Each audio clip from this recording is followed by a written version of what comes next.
Bro, we gotta do this review. Wait for a minute. Bro, we gotta do this review. What's up, bro? Excited about this? It fucking sucked. Let me tell you how it's about to go. Let me show you the towel you're about to throw. This is hip-hop, try to run a non-house war, knock your ass straight out the door. I'm the enemy's epitome, the fantasy, my tendency to mentally give your career the death penalty. I instantly advise you to match my intensity, try to fit my brain like Jackie Kennedy. I'm so tired of the why not side of putting MCs in a pine box. You motherfuckers couldn't even hit me in my blind. Hey guys, welcome back to the channel. Lostlegendstv, we are Ready to MC, and I'm Ray. We are here to review Don't Breathe 2. Bars. Spoiler review. Did it live up to the first one's hype? Spoiler alert. No, it did not. And about 70% of this review is me cracking jokes at this point. And from the jump, there is no transitional plot point, no... Like, they don't pick up where the first one left off. We're just here. We watched this and Candyman at a drive-in. I missed the first maybe 5 minutes because I went to go get something to drink and everything as soon as Candyman ended. Came back because it took the dude a minute to give me my fucking drink. I missed like I came in like there was a fucking building on fire. And I was like, okay, well, what the fuck happened? Yeah, and then there's some ambulance pulled up. Say, the guy got beat to death or something. Over a drink, I don't know. Oh, really? Yeah. The opening shot is his house burning. It's not Norman's house. No. Just some house. Norman lives in this different house. I guess he moved away from Detroit. Mm-hmm. And they really don't even state where this takes place. Hell, maybe it's still in Detroit, just different location. Different location. He lives with this 11-year-old girl named Phoenix now. The situation's kind of fucked up. Because she's basically forced to practice these survival techniques. And if you remember from the first film, the man basically kidnapped a woman to replace his daughter because she died in a car wreck, and he impregnates her, he rapes her basically, to make her give him a child so he'll have another daughter. But basically, she just wants to be a normal little girl. Mm-hmm. She doesn't mind doing this stuff with him. She calls him dad, all this other stuff. And there's this woman that he has contact with. Her name is Hernandez. She basically comes in weekend or every other weekend. She offers to take Phoenix with her into town to get them supplies and stuff like that, just so she can see stuff and everything. He is very adamant about no. And Hernandez, he gives him this speech. She does like 2 different speeches for him. This one was about like letting her be a little girl or whatever, and he's like, fine, you can go. And then they get supplies, and there's this awkward scene. The most fucking awkward scene. Where Phoenix is in a lady's bathroom, and there's just this motherfucker standing there. Mm-hmm. And this is Raylan. This is where you see Raylan, which is a reoccurring character throughout the film, just staring at her. Like, I think his opening line is like, "Hello, gorgeous," in a woman's bathroom. Yeah, I mean, kind of weird. There's a Rottweiler that Phoenix keeps around her that basically saves her from this weird motherfucker. He's not a pedophile because he does reoccur back into the movie. Mm-hmm. But it's just a really fucking weird, awkward scene, especially when you find out who the fuck he is. And at this point, this is when I realized, so are they trying to make Norman a good guy? We're going to talk about that too. Like, why? She gets back in the car with Hernandez. They go, I don't think Hernandez said anything about that. She did. She did too. That's the weird thing. Like, Hernandez literally just sat there and watched the whole fucking thing. She's well, back in the car, like, "Hey, are you okay?" Yeah, like she could have gone in there. I do something. I guess she got the dog. She's fine. I guess she assumed that the dude didn't go into the woman's bathroom. You know what I mean? Oh, he was kind of hanging out by the door. Yeah, so I guess she just assumed he went in there, like, you good? Like, maybe in case somebody tried to mess with you or whatever. Anyway, they get back to the house, and then Hernandez is being followed. Matter of fact, she comes up to this. It's not a roadblock, but there's these men blocking the road, and she gets out and asks what the fuck's going on. And she's armed. You can tell these guys are up to no good. They're with Raylan, because you see him too. She gets back into the car, her car. Because they said that they were going to move. And they moved. And I called this scene from the jump.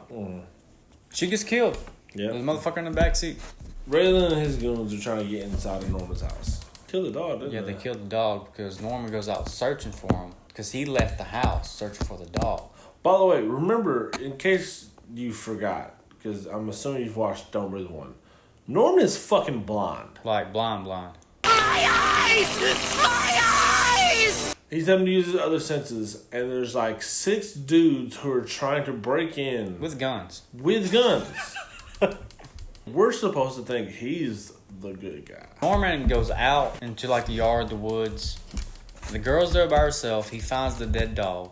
But it's already too late because the motherfucker's already breaking in. The girl, luckily, like you saw in the beginning, had these survival tactics. She kind of jukes him long enough for Norman to come in.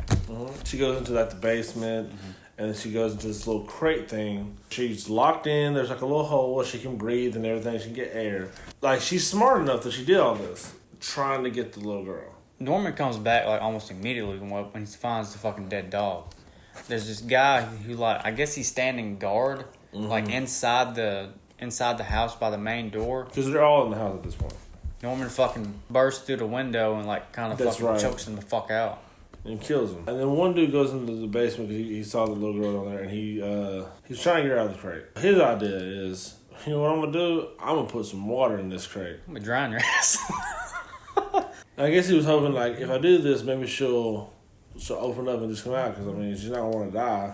Again, this is so stupid. I won't explain it yet, but this is so fucking stupid. Yeah. What he's doing. So he puts a water hose in there. Yep. Norman gets down there, and old buddy knows he's down there. So he tells him to show himself. He does. He's like, show yourself, or I'm going to drop this live wire into this water. Norman shows up. They start fighting. The live wire is literally hanging over the water. The water is pretty much at the fucking top. It's like fucking that far away. They stopped the water. She's like trying to breathe. The water got started again, and it was rising towards the fucking wire. Well, at first he threw this bomb where if you shoot, there's any kind of spark, it'll blow the fuck up. So he couldn't shoot his gun. That's when Norman comes in, attacks him, and then they have a brawl. I can't remember what he does, but he dies by explosion. Yeah. And Norman figures out what's going on. He rescues the little girl. Yeah, not easily because that's fucking full of water. Yeah. Gives her CPR. She's okay. Get into like this, what was it, like a greenhouse? Yeah. Fucking greenhouse. And they fucking, they catch up to him. They beat the fuck out of him. She's telling him no. And then Raylan says, basically tells her, he's not your dad. Listen to this twist. Raylan's like, I'm your dad. And I was like, okay. So, first off, your goon tried to murder this little girl. That previous scene was so fucking stupid because if they're there to rescue the girl from Norman, let's just put her life in fucking danger because so much shit could have went wrong. While he was fighting, that water could have filled up and killed her. If she even tried to move it, it would have killed her. This is another time where, are we pulling for Norman or Raylan? Because in this moment in the movie, I was like, okay, so it's her real dad. He's just trying to get her back. Maybe he hired some stupid motherfuckers. So I guess we're supposed to be rooting for him, not for Norman. Basically, they're going to kill Norman. And Raylan's like, not in front of my daughter. So they take the girl somewhere else. Norman fights back, beat the shit out of Norman. They set the place on fire. And there was a dog that they had with them. They basically just leave it there. And killed it. Yeah, because one of the guys was going to go back into the house with the dog. And they were like, nah, fuck it. Fuck that. No. So they leave with the girl. Norman basically just watches the house fucking burn down. But before, he goes up and saves the dog. He does save the dog. And the dog has a fucking change of heart. And they're best friends now. I don't know how he found the dog. That's the thing. But anyway. Well, he trapped it earlier, remember? Oh, yeah. Because he came after him. And, like, he had, like, this really old box spring mattress. And, like, trapped it on the other side. Then he felt bad. And I just meant, like, him getting back to the dog. Right, You know what I mean? And the burning flames. Yeah, in the burning flames. Like, you can't feel the walls to figure out where you're at. Feel the flames. Raylan takes his daughter home. He tells her real name is not Phoenix, because that's what he told you. Your real name is Tara. Norman had told her that her mom had died. They had this little place they would go to like put flowers and shit. She didn't. She didn't die. No, she didn't die. She's still alive. You're laughing because you know what's coming up. I know what's coming up. Raylan tells her, like, if you still want to leave, you can. And again, at this point, I'm thinking, okay, so this is so we're rooting for him fuck Norman. Norman's gonna try to come back or whatever, and yeah. Because at this point, you think like Raylan's no longer the bad guy. Like he's literally sitting down with her and just talking to her normally. Like if you want to leave, if you don't trust me, the door's right there. Like I'm not gonna stop you. Exactly. There's still dudes there, I guess, to protect him, and he takes her to go see her mom. While this is happening, Norman had saved the dog or whatever, and I guess the dog was going to lead him to their house. Which is another stupid thing. Because either they live pretty fucking close. Because he gets there in no fucking time. It was still nighttime when it was nighttime when this scene was starting. It was still nighttime when fucking Norman shows up.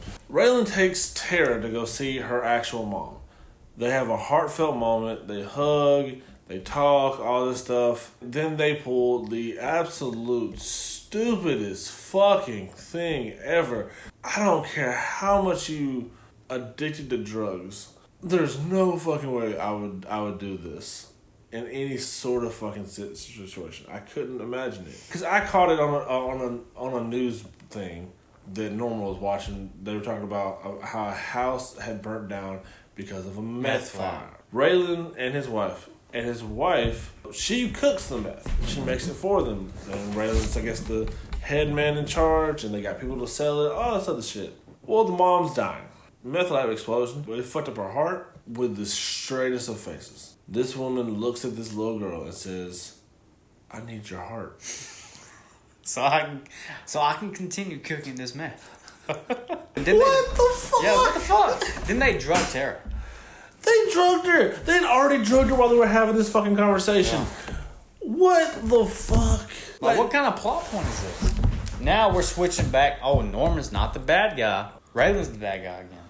Like, why? Because Norman's not a good guy anyway. So I either have to root for a fucking rapist, or I have to root for somebody who's going to kill a child so they can cook meth. I have no one to root for in this film. I'm hoping the little girl just goes insane at this point. Like, just goes crazy and kills every fucking person. Because at this point, I was done with the movie. At this point. We're still there. We're still watching the movie. Yeah. But I'm like, because we literally laughed. When I heard that, we laughed out loud. Like, there's no fucking way that's real. Norman and his brand new dog are chasing them down. Norman somehow finds her. First, he cuts the power off. So they can't do the procedure. Now, how he fucking knew that, how he got there so fast, how he knew where the power box was, how he knew where to hide it. How did he find it? Like, again. From that meth point on, no sense. Yeah. No logic, whatever. I would have been okay with him cutting the power off if, for one, he either knew where it was, or two, he could see. Yeah.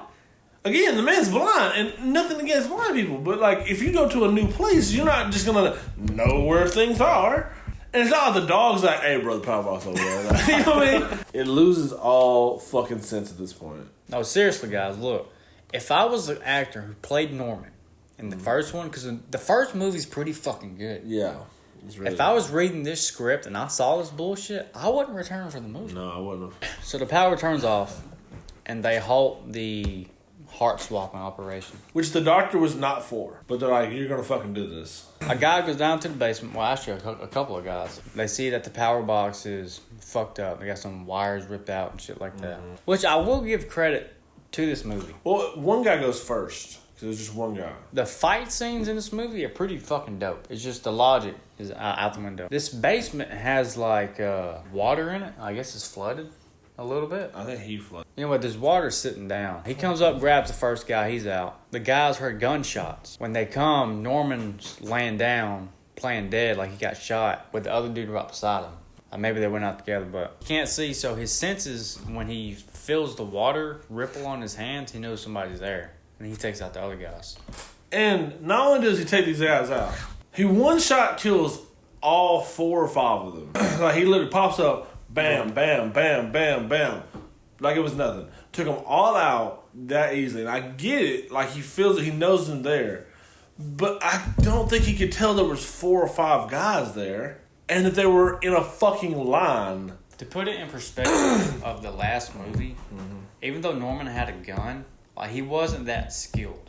Because he shot at people in the first movie, and he missed. which was more realistic. This motherfucker, he's just like, he's on point. Just boom, boom, boom. And then, when he does that, he emptied the clip. The clip's gone. He has no bullets. Another dude turns the corner. He sees Norman there. Norman doesn't see him. I guess he knows he's there or whatever. And the dude's just like, he literally could have ended this. And again, I'm not saying that I wanted him to. Because at this point, I'm not wanting to watch the child die for some stupid ass fucking reason. He drops his gun and tells him, I'm not for what they're doing up there. See you later. Yeah, and he's like, if you go this way, you can get up there or whatever. Like, all right, cool. And then he leaves. Norman goes upstairs. He fights fucking Raylan. The mom had handcuffed herself to Tara. They're just like hanging off of. They're hanging out next to like, the edge, like the I guess like a staircase or whatever. Like the edge. I don't know why there's like an edge. Oh, yeah, we didn't even mention the mom's in a wheelchair. Yeah, she's in a wheelchair because of like how sick she is. And Raylan shoots his gun to kill Norman in the dark. Well, he also did the smoke bombs, remember? Yeah.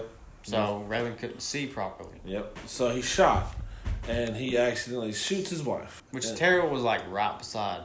Yep. The mom falls off the edge, and Tara, remind you, is an 11-year-old girl, is holding this woman up. Yeah, holding this entire woman up on this rail with handcuffs. This adult woman. Yeah. And I'm not saying that Tara's not strong. Ain't like that. I'm sure she had a bunch of training. Oh, fuck. I mean, that's twice your body weight. Exactly. They're handcuffed. She's just holding on to the edge of this fucking thing. Holding this woman up. I think she found like a machete or a knife. It was a machete or something. And she cuts the mom's arm off. So the mom falls to the fucking ground. At this point, their whole meth business is basically fucked. Apparently, they lived and died off of this woman. We literally said this while watching the movie. Just get someone else to cook the meth. Exactly. Like, you know how many meth dealers are around? Has to be somebody. She's the end all be all. She's the last meth cooker on earth. Yeah. So your business is done. So this is why he's just trying to kill Norman out of spite. Like he's beating the fuck out of Norman and all this shit. And while this is happening, Norman takes out fucking Raylan's eyes. Him and Phoenix, because I'm gonna say Phoenix because she's going to him right now, have a conversation. He basically tells her everything he's ever done, how shitty of a person he is. And again, we're supposed to fucking care about him, but I don't. I stopped caring about him when I found out that he was holding women hostages and was basically raping them. He tells her he can't be around her anymore, tells her to leave. Yells at her to leave. So she starts walking away. Raylan comes back, blind as a motherfucker, starts fighting him. I think he stabs. He stabs Norman. He stabs Norman, gets stabbed. Or did he get shot? Was it shot or stabbed? He got stabbed. He got stabbed, and you're thinking like it was like he got Norman. He got stabbed by Phoenix. And he falls over the edge to his wife. They lay in a pile together. And then Phoenix begs Norman not to die. He dies. He dies. So she's just by herself. She's covered in blood by herself. There's nobody else here. The only person that was alive besides the fucking dog. And then it cuts and Tara's walking. She's got like a jean jacket on or whatever, and she passes by like this group of kids on like on a stoop. They're just like talking and everything. And she asks if they want to hang out and play. One of the little girls says yeah. And then she says her name, which I don't remember. And she's like, "What's your name?" And then she sits there for a minute, she thinks, and she says, "My name is Phoenix." So I get what they was going with that. She chose Norman's. The movie ends, and I almost wish we had never watched it. It was a waste of time. It was a waste of time. Other than a fight scene in this movie, the movie fucking sucks. That's literally the only positives. It's like the fight scenes are very well choreographed and they're nice, but there's a lot of logic points that I'm like they don't make sense to me. It doesn't make sense that you were willing to kill the girl that you came to fucking save. Two different guys. Because one dude was willing to beat her because she gave him some some attitude.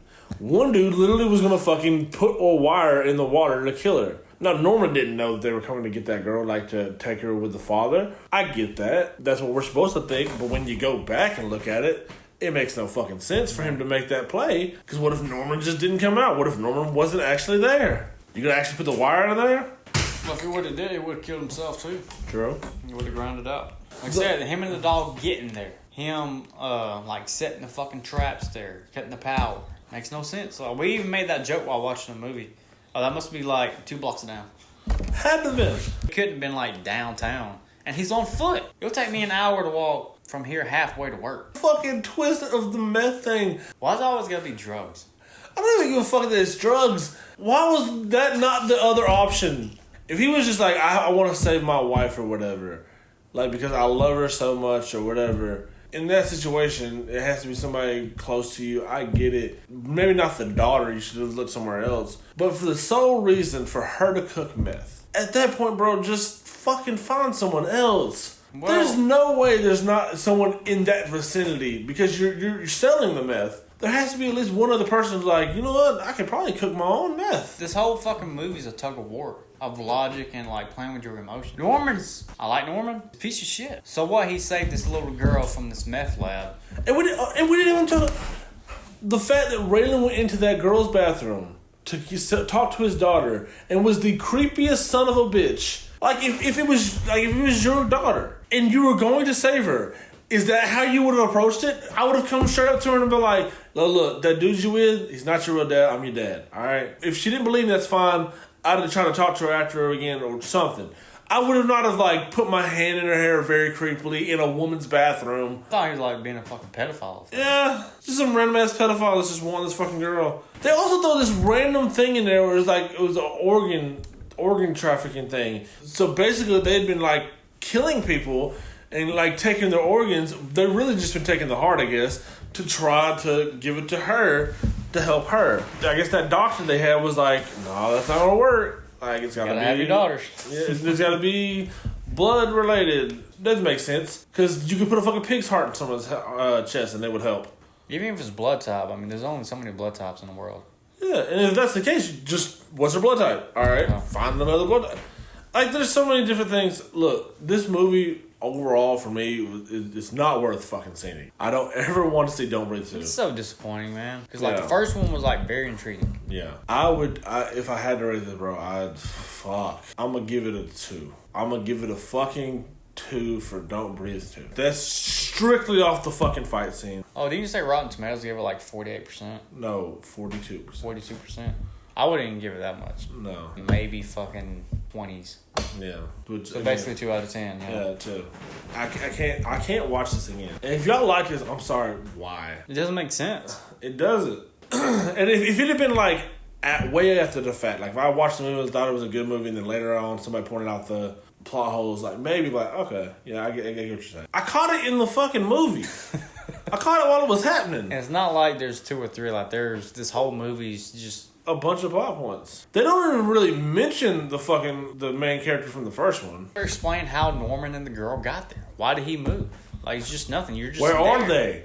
Nothing. This was basically let's make this so we can capitalize off of Don't Breathe. I don't ever want to watch this movie again. Y'all tell us what y'all thought about it. If you liked it, please go in depth and tell us why. Because I do not understand. 2 out of 10. You give it a 2 out of 10. Appreciate y'all watching this review. Again, we couldn't touch everything on this movie. If you want to watch it, do so at your own risk. Wouldn't recommend it. Would not recommend it. And until next time, y'all, deuces. Adios. On the couch like damn, what a slam. Then it's back to you, grouches. My crew just might roll on you like